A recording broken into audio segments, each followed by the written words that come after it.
শীতকাল কিন্তু একেবারেই শেষ সিজন চলছে আর এখন কিন্তু মোটামুটি গরমও পড়ে আর যাচ্ছে। এই সিজনটা যেমনই ভালো তেমনই কিন্তু খুবই খারাপ বাচ্চাদের পক্ষে।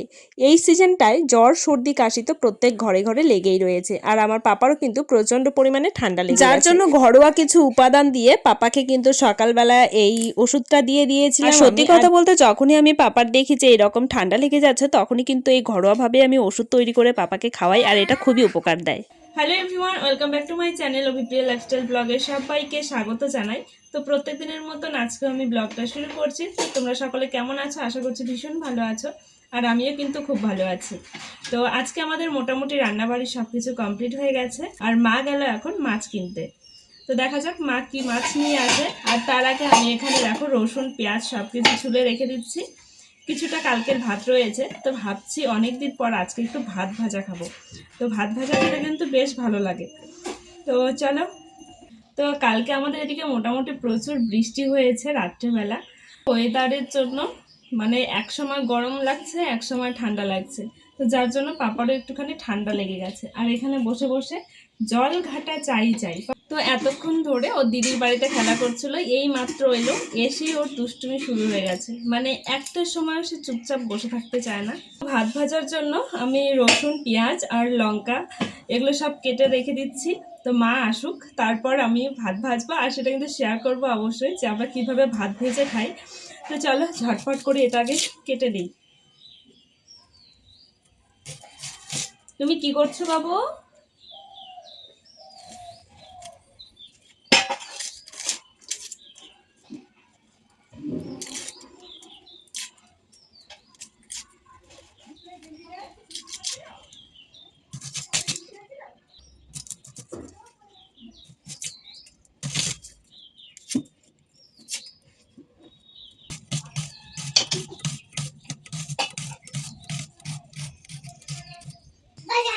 ওরে বাবা রে, বাজার নিয়ে এসেছে গাইস, আমার ছেলে বাজার নিয়ে এসেছে।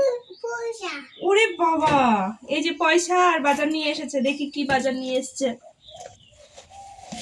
মা, এটা তো মাছ নিয়ে এসেছো।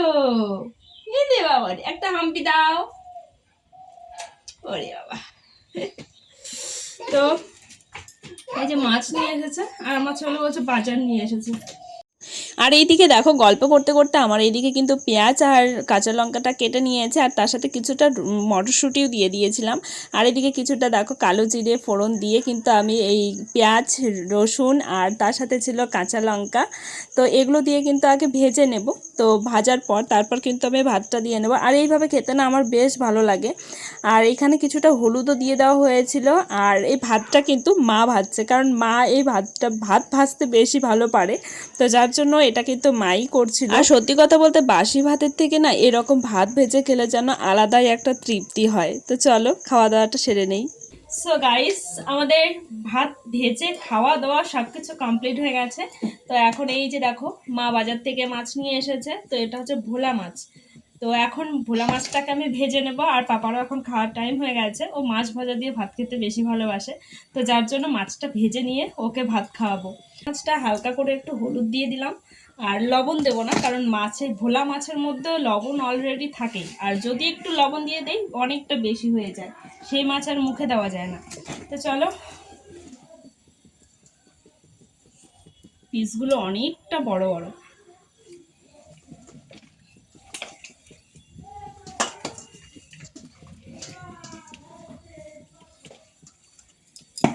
তো তেলটা আমার গরম হয়ে গেছে, চলো মাছগুলো একে একে ছেড়ে দিই। তেল গরম, এই যে একে একে মাছগুলোকে ছেড়ে দিলাম।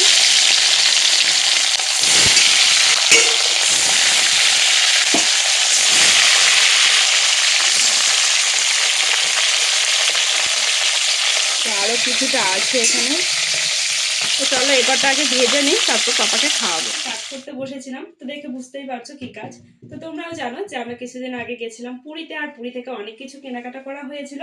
তো তার মধ্যে এই যে আমার চুড়িদার, তো তোমাদের সঙ্গে আমি এটা শেয়ার করেছিলাম। তো এটা এখনো পর্যন্ত আমি কাটিং করার সময় হয়ে ওঠেনি। আজকে যেহেতু বসেই রয়েছি, তাই ভাবলাম যে আজকে এই চুড়িদারটাকে কাটিং করে নেব। তো কাজটা শুরু করতে করতে হঠাৎ করে মনে পড়ে গেল যে তোমাদের সঙ্গেও তো এটা শেয়ার করার কথা ছিল।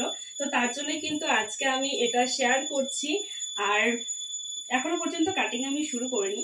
তো চলো ব্লগটা শুরু করার আগে বলে রাখি, যদি আমার ভিডিওগুলো ভালো লাগে অবশ্যই তোমরা চ্যানেলটাকে সাবস্ক্রাইব করে দিও এবং পাশে থাকা বেল আইকনটিকে ক্লিক করে রেখো, আর তার সাথে লাইক আর কমেন্ট করতে একদমই ভুলো না। তো চলো আজকের ব্লগটা তাহলে শুরু করছি, আর তোমরাও স্কিপ না করে ফুল ভিডিওটা দেখতে থাকো, আশা করছি তোমাদেরও ভীষণ ভালো লাগবে। তো তোমাদের সাথে আর একটা জিনিস শেয়ার করি, আমি পাপাকে কিভাবে নিয়ে ভিডিও করি, কারণ পাপাকে নিয়ে তো খুব একটা ভিডিও করা যায় না। আর এই যে দেখো, ওকে আমি একটা খাতা আর একটা পেন দিয়ে দিয়েছি, ও এখন লিখছে, মানে যেটুকু পারে না যেহেতু, মানে ও চেষ্টা করছে। আর এই ফাঁকে কিন্তু আমি সমস্ত কাজ করে নেব, বানাতে দেবে না আর কোনো কাজই করতে দেবে না। তো তার জন্য ওকে একটা কলম আর একটা খাতা দিয়ে ওখানে বসিয়ে রেখেছি, ও আপাতত ওখানে খেলাধুলো করবে, তো এই ফাঁকে আমি কাজগুলো করে নেব। তো চলো আর বেশি দেরি না করে ব্লগটা তাহলে আজকে শুরু করি, তাই না পাপা? একটু টাটা বাই বাই বলে দাও। পুরী থেকে যখন আমি এই চুড়িদারটা নিয়েছিলাম তখন এটার দাম নিয়েছিল মোটামুটি 800 টাকা, কিন্তু 800 টাকা হিসেবে একেবারেই কাপড় যে এতটা পরিমাণে শর্ট দেবে সেটা আমি বুঝতেই পারিনি। মানে আমি যেভাবে কাটিং করতে চেয়েছিলাম সেভাবে তো হলোই না, তো আলাদাভাবে আমার কাটিংটা করতে হচ্ছে প্যান্টের।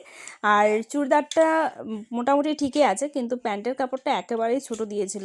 তো যাই হোক, এই ঝটপট করে আমি আগে কাটিংটা করে নিই, আর অনেক দিন ধরে না এই কাজগুলো করি না জন্য তো প্রথম একটু কীরকম লাগছিল, তারপর কিন্তু আবার ঠিক হয়ে গেছে। তো দেখো এদিকে কিন্তু আমার প্যান্টের ড্রয়িং করাটা মোটামুটি কমপ্লিট হয়ে গেছে, তো এটাকে এখন আমরা কাটিং করে নেব।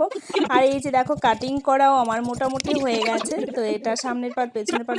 আর এইদিকে আমি কাটিং করতে করতে আমাদের বাড়িতে এসেছিল শীতলা। প্রত্যেক বছরই এই মায়ের কুলো নিয়ে আমাদের বাড়িতে আসে, তো চলো তোমাদের সাথেও আজকে একটু শেয়ার করি।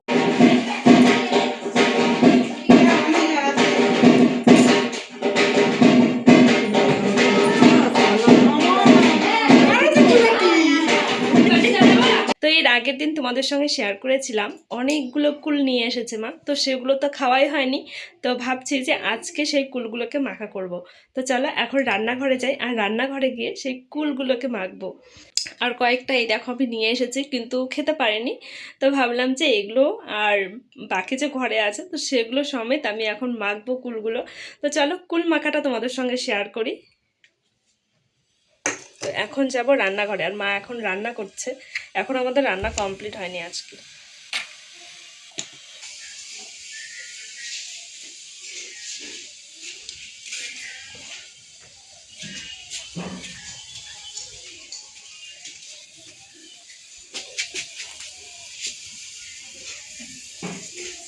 হ্যালো বাইস, কি রান্না করছো বাইস? আমরা রান্না করছি ভোলা মাছের রসা।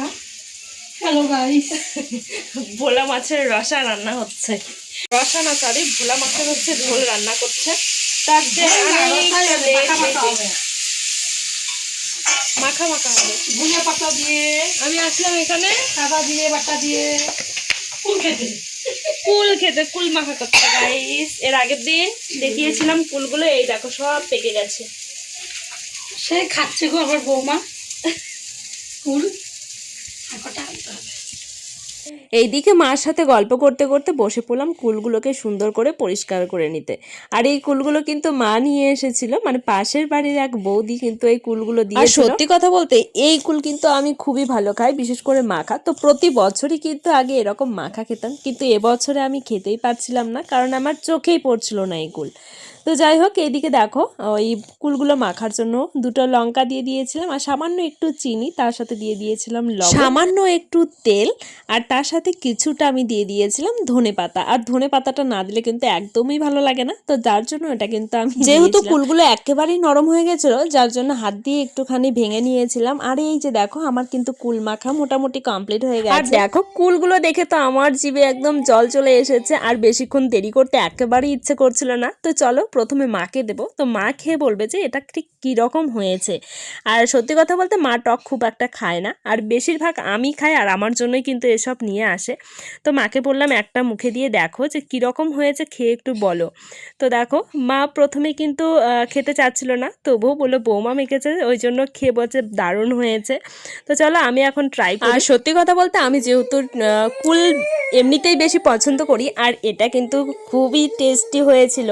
তো চলো চলো কুলটা আমি খেতে থাকি, আর তোমরা বলো যে এই ব্লগটা কেমন লাগলো। যদি ভালো লাগে অবশ্যই চ্যানেলটাকে সাবস্ক্রাইব করে দিও, আর তার সাথে নোটিফিকেশনটা অন করে রেখো, আর লাইক আর কমেন্ট করতে একদমই ভুলো না। তো চলো দেখা হচ্ছে আরও একটা নতুন ব্লগ ভিডিও নিয়ে। তো তোমরা সকলেই ভালো থেকো, সুস্থ থেকো, টাটা।